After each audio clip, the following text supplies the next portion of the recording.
ये राधा नाम नाम ही नहीं है, ये महामहिम परामंत्र है, पराविद्या है। ये नाम ही तंत्र का सार है, ये नाम ही मंत्र का सार है, ये नाम ही ईश्वर श्री कृष्ण का सार है, राधा नाम। इस राधा नाम से बढ़कर के और कुछ भी नहीं है। श्री कृष्ण भी इसी नाम का जप करते हैं और श्री कृष्ण ही इनको गुरु मानते हैं। इस नाम के उच्चारण से भवरोग निवारण हो जाए तो साधारण बात है। दैहिक व्याधियों की तो पूछना ही क्या है। कोई भी चिंता तुम्हारा स्पर्श नहीं कर सकती, कोई भी बाधा स्पर्श नहीं कर सकती जिसकी जिह्वा पे राधा नाम है। नाम भूलने से माया के दास बन जाओगे और नाम चलने पर जीवन मुक्त हो जाओगे। बड़ी बढ़िया बात है। जितने क्षण जियो केवल नाम में जियो, नाम में। नाम लेकर जितने सेकंड तुम्हारी श्वासें सार्थक कर लो, तुम भगवत प्राप्त हो जाओगे। नाम को भूल जाने पर ब्रह्मत्व और शिवत्व भी कुछ नहीं है। सुख दुख क्षण स्थायी है, इसलिए किसी की फेर में मत पड़ो। केवल नाम नाम नाम लेकर भगवान शिव विष पान कर गए, आज भी गले के नीचे नहीं उतरा। यही है नाम। नाम नामी की अपेक्षा नाम अधिक शक्तिशाली पाया गया। नाम परम शांतिदायक है। ये महान जगा हुआ सामर्थ्यशाली है नाम। राधा राधा दृढ़ विश्वास करो और ये नाम रटते रहो।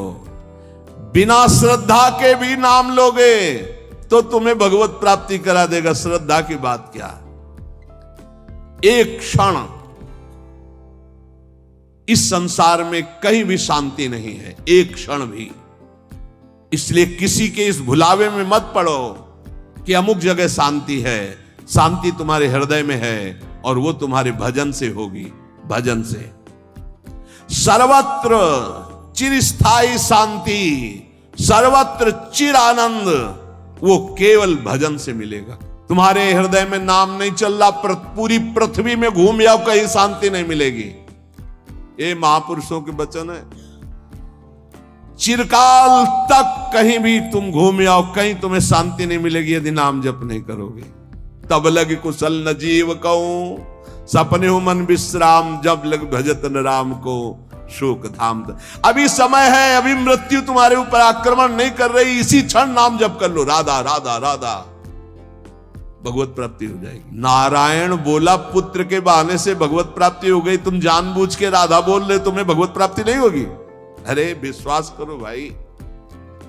इसलिए मैं कहता हूं हमें बहुत दिन जीने की आशा नहीं रखनी। 2 मिनट जीऊं, 2 दिन जीऊं, 2 महीने जीऊं, राधा राधा कह के जीऊं, इसी से भगवत प्राप्ति हो जाएगी। अब क्या चिंता है, मरने का भी डर नहीं। अभी मर जाऊं, राधा गए श्री जी के पास, जो जन्म जन्म मुनि जतन कराई वो अभी काम बन जाएगा।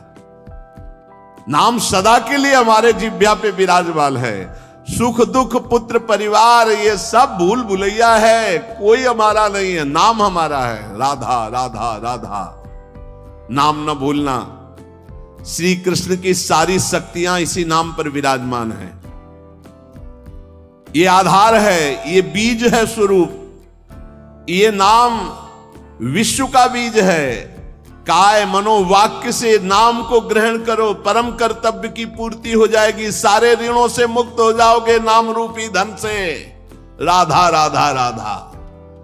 ऐ मित्र, ये नाम तेरे निकट है तो ईश्वर तेरे साथ खड़ा है। नाम जैसा कोई मित्र नहीं, कोई भी ऐसा बंधन नहीं जो नाम काट न सके। इसलिए परम पवित्र, परम मित्र, परम स्वच्छंद कर देने वाला राधा राधा नाम। नाम को अपना परम कर्तव्य समझो, नाम को अपना निजंग बना लो। नाम प्राणों से भी अधिक प्रिय लगने लगे। ये प्राणों से अधिक प्रिय केवल नाम होना चाहिए और कुछ नहीं। श्री कृष्ण का प्राण है ये नाम। जिस पर श्री कृष्ण बहुत प्रसन्न होते हैं उसको ये नाम प्रदान करते हैं। राधा राधा लाल रंगीलो गाइए ताते प्रीति रंगीली पाइए। चाहे जितना कष्ट हो तुम नाम मत भूलना, चाहे जितना भय हो तुम नाम मत भूलना। संसार का मूल कारण परमात्मा है, परमात्मा की प्राप्ति का मूल कारण नाम है। प्रेम मूल यह नाम है, बिल्कुल अक्षरशः सत्य। प्रेम, सबका प्रेम, ईश्वर का प्रेम नाम। जैसे वृक्ष की जड़ में जल डाल दो पूरे वृक्ष में पहुंचता है, ऐसे ईश्वर का मूल प्रेम, प्रेम का मूल नाम, नाम अर्थात सब कुछ हो गया। ईश्वर का मूल प्रेम, नाम जप में सब सामर्थ्य विराजमान है। ये केवल प्रवचन की बात नहीं कर रहा, अनुभव की बात कह रहा हूं।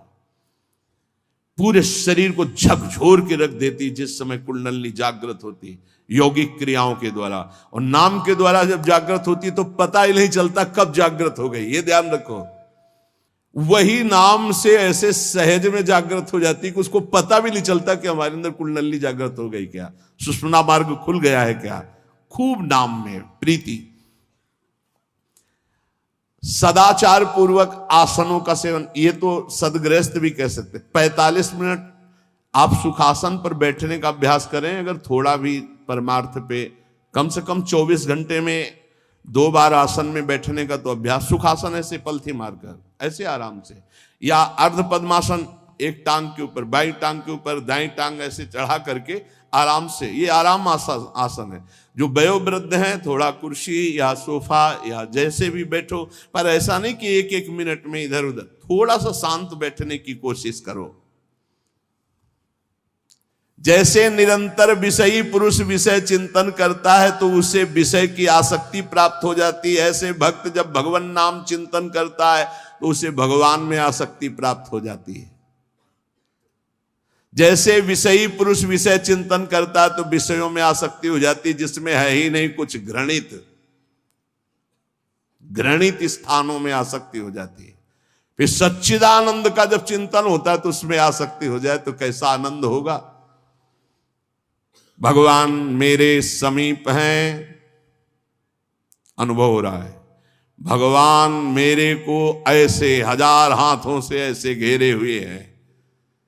भगवान निश्चय मेरे को स्वीकार कर चुके हैं। ऐसा 3 बातें उपासक को अनुभव होने लगती हैं जिसकी शरणागति पुष्ट हो गई है। भगवान मेरे समीप हैं, देखो महापुरुषों के वचन है। भगवान सहस्त्रों हाथों से मुझे घेरे हुए हैं। भगवान मुझे स्वीकार कर चुके हैं।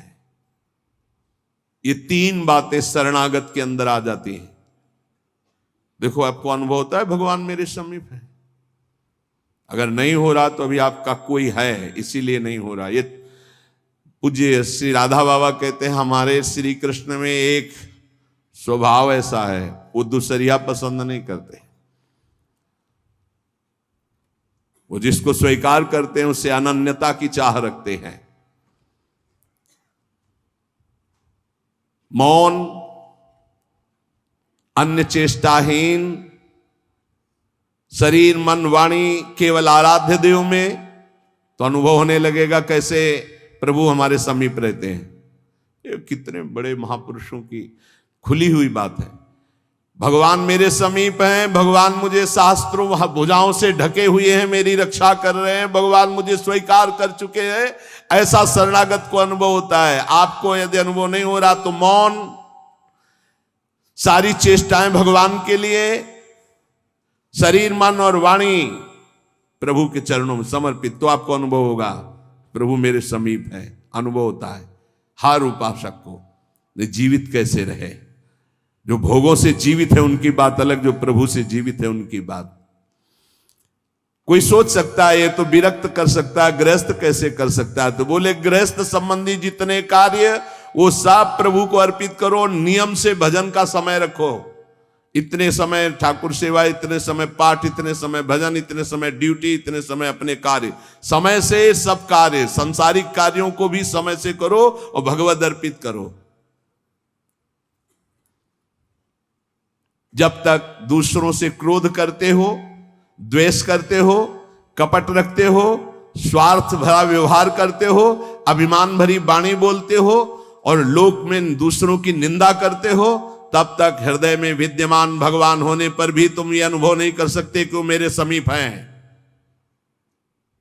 बहुत अमृत में वचन है, पता नहीं आपको कैसे लग रहे हो, बिल्कुल अंदर का ऑपरेशन है।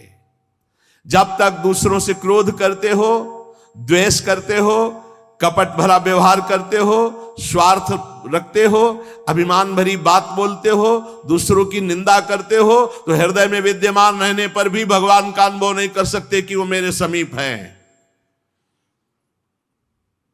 ब्रह्मचर्य में जीवन परम पुरुषार्थ में जीवन होता है। ब्रह्मचर्य ही ब्रह्म की प्राप्ति का मुख्य हेतु होता है।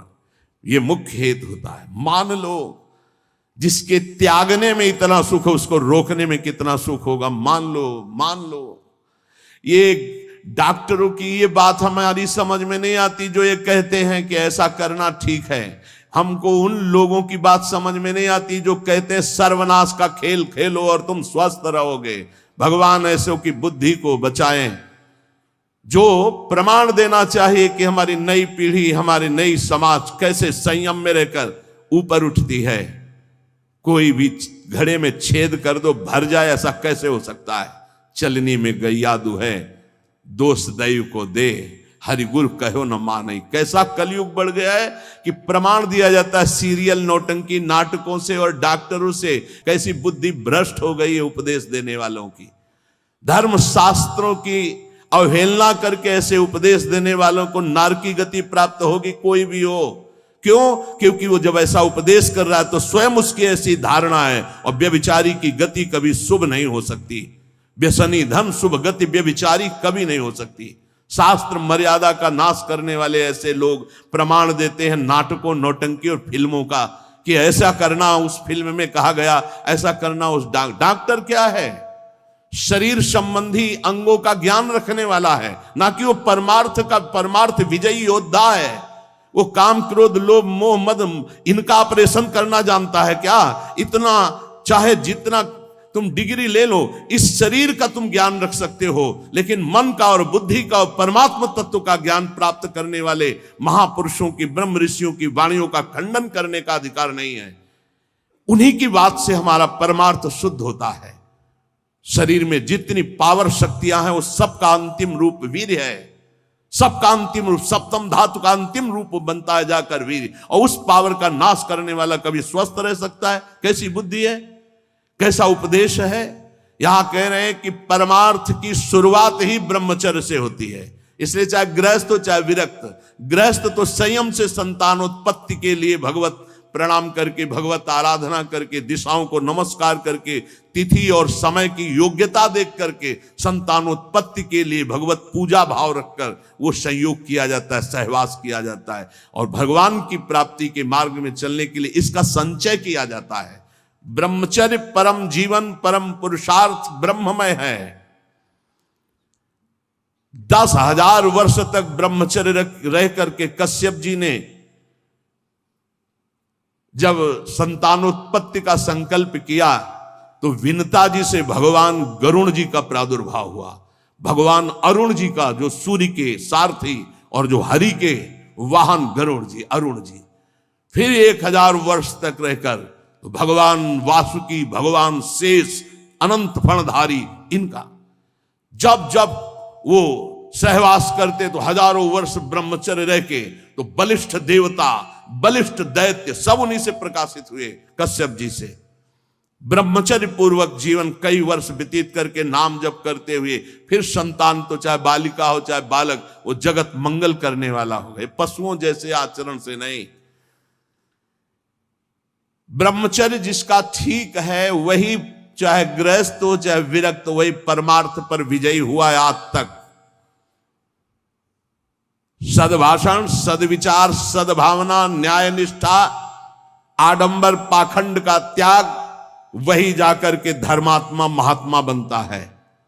इसलिए भक्त को चाहिए कि ब्रह्मचर्य पर विशेष ध्यान दे और रात्रि के सोने के समय ज्यादा सावधान रहे। उस समय वेदना काम की जरूर जागृत होती है, उस समय जरूर ध्यानस्थ रहे, कीर्तन परायण रहे, नाम जप करते हुए शयन करे और शेष भाग रात्रि का भजन में व्यतीत करे।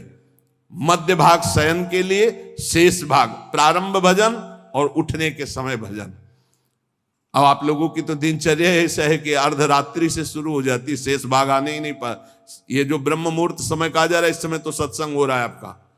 कितना सौभाग्य है कि आप उठना चाहो या ना उठना चाहो, आपकी दिनचर्या ऐसी कि आपको अगर 2:30-3 बजे नहीं उठोगे तो आप अपनी दिनचर्या नहीं कर पाओगे। कितना सौभाग्य कि श्री जी ने ऐसे हमको विवश करके साधन में लगा दिया है। विवश ना चाहे तो भी उपस्थित होना पड़ेगा। जो जबान का खूब लोभी है, भोजन का स्वाद लेने वाला, वो तमोगुणी स्वभाव का हो जाता है। वो कभी जनेंद्री पर विजय प्राप्त नहीं कर सकता, कभी ब्रह्मचारी नहीं हो सकता। लेकिन ये बात जितेंद्रीय महापुरुषों में परीक्षा नहीं की जा सकती। संध्या के समय भोजन करने से भजन में अरुचि पैदा हो जाती, इसलिए संध्या के समय कभी भोजन न करे। भोजन के समय नाम जप जरूर करे, क्योंकि एक एक कवल में जितना बार नाम जप करोगे शरीर में रस जाएगा, वो रस आपको भजन में बढ़ाएगा। टीवी चला के भोजन न पावे, क्योंकि टीवी का दृश्य देख के चिंतन करते हुए भोजन पाओगे तो टीवी में चल रहा है वही तुम्हारे चिंतन में चलेगा, तुम्हें परमार्थ से रहित कर देगा। अगर बहुते कुछ देखने सुनने की आदत है तो उस समय संतों के पावन चरित्रों की चर्चा सुनो, कोई कथा चलाओ, कथा सुनते हुए भोजन पाओ। अगर एकाग्रता पूर्वक भजन करने की रुचि नहीं जागृत हुई तो सत्संग सुनो, संतों के चरित्र सुनो, बड़ा प्रभाव पड़ता है। संतों की छवियां सामने रखनी चाहिए जहां भोजन पाने का हो, कुछ सदुपदेश सामने रखने चाहिए। अपने यहाँ तो बड़ा मंगलमय है, राधा राधा ऐसा नाम चलता रहता है। एक दिन सबके बीच में पाया, बड़ा सुख मिला कि नाम चलता रहता है, आप लोगों के कान में नाम गूंज रहा है। भोजन के पहले हाथ और पैर अच्छे से धो लेना चाहिए। लांग बूट पहन करके भोजन पाते हैं तो पैर क्या धोएंगे। होटल में गए ऐसे जूता पहने ऐसे, अरे पवित्रता जितना रखोगे उतनी बुद्धि शुद्ध होगी। अब तुम खड़े हो बॉर्डर पे, वो बात अलग है सैनिक रूप में, लेकिन सब सैनिक है थोड़ी है। भोजन पहले कैसे पाते थे हम आपको कैसे बताएं, आप हंसोगे गांव की बात सुन करके। जब भोजन पाने जाते थे तो ऊपर के वस्त्र उतार दिए जाते थे। जो पुराने जन है गांव के वो भले जानते हो, आज के आधुनिक क्या जानेंगे। नीचे धोती कांच, पैर हाथ धो के कुल्ला करके, पाटा लकड़ी का उसको धो करके, नीचे ऐसे चौका लगा हुआ है, फिर आते थे। स्टील के पात्र प्रयोग नहीं हो सकते रसोई में या कहीं भी नहीं, कांसे के फूल के ऐसे पात्र होते। जब प्रसाद ऐसे भोग सामने आता तो फिर थोड़ा सा अंगार रख करके 5 कवल वहां स्वाहा स्वाहा, और फिर उसको तब जाकर, ये किसान की बात कह रहे हैं, घर गृहस्थी की बात कर, कोई साधु महात्मा की बात नहीं करे, घर गृहस्थी की। उस समय कोई बोल नहीं सकता, कोई छू नहीं सकता। ऐसे पवित्र, तब विचार पवित्र होते, तब उनके चिंतन में सत्य धर्म ऐसे आ जाना। पशुता का कौन बना रहा है, कैसा बना रहा है, कोई मतलब नहीं, खाए जा रहे हैं, बस चर्बी बढ़ी जा रही है, पेट जो है झुकने लायक नहीं रह गया है। 4 सीढ़ी चढ़े तो नए नए बच्चे होश में। ये ज्यादा मोटापा जो चर्बी का है, ये बाहरी होटलों वाले भोजन में सब नहीं। हर साधक को 2-4 किलोमीटर दौड़ लगानी चाहिए, 40 मिनट व्यायाम करना चाहिए। व्यायाम जरूरी, शरीर को थकाना ब्रह्मचर्य के लिए आवश्यक है। अब ना मानो तो भगवान जाने, आप क्या करें, कह ही सकते हैं। रसास्वादन के लोभ से जो भोजन किया जाता है वो ब्रह्मचर्य में बड़ा हानिकारक होता है, इंद्रियां वश में नहीं होती, तमोगुण बढ़ जाता है। संध्या के समय भोजन नहीं करना चाहिए, भोजन के समय भाषण नहीं करना चाहिए। हाथ पैर धो करके पवित्र भाव से उत्तर या पूर्व की तरफ मुख करके नाम जप करते हुए भोजन प्रसाद पाना चाहिए, उत्तर या पूर्व की तरफ मुख करके। जो भोजन पाते समय आप चिंतन करोगे उसका 24 घंटे प्रभाव रहेगा, इसलिए नाम जप जरूर करें। कुचिंता, कुप्रवृत्ति, कुसंग ये भोजन से बढ़ जाते हैं। भोजन के समय किसी द्वेषी पुरुष का चिंतन करके जलते हुए पा रहे हो, पूरा 24 घंटे विक्षेप पैदा करेगा। इसीलिए कहा भक्तों के चरित्र जरूर, या कोई सत्संग या भगवान नाम कीर्तन या ऐसे कोई भगवत भक्तों की अंदर से चिंतन वृत्ति रखते हुए भोजन के समय बहुत सावधान। भोजन 24 घंटे के लिए रक्त बनाने वाला पदार्थ जा रहा है, उस समय बहुत बढ़िया चिंतन करते हुए पाना चाहिए। जो एक दूसरे से हंसी मजाक करते हैं, जो सीरियल तमाशा नौटंकी के ऐसे देखते हैं, जो छल भरी बात करते हैं, जो दूसरों के साथ गंदे व्यवहार करते हैं, ऐसे लोगों से भक्ति करने वालों को बचना चाहिए। दूसरों की चर्चा करना भक्ति मार्ग में बहुत ही हानिकारक है, पर चर्चा किसी की नहीं होनी चाहिए, नहीं तो निंदा जरूर हो जाती है। जो हर समय नाम जप करते हैं उनके शरीर में परमाणु नामाकार पैदा होने लगते हैं शरीर से।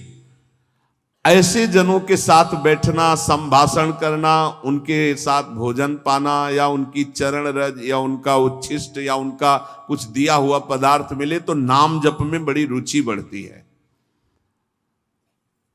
जो शांत रहता है, वाद विवाद नहीं करता है, भगवत चिंतन परायण है, उसे ही शांताकार पुरुष कहते हैं। शांताकार, शांत रस। वहीं से जो तीर्थों में भ्रमण करता है उसकी चित्त वृत्ति बहुत जल्दी शुद्ध होती है, पर कुभावना और पाप आचरण का त्याग करके तीर्थ भ्रमण।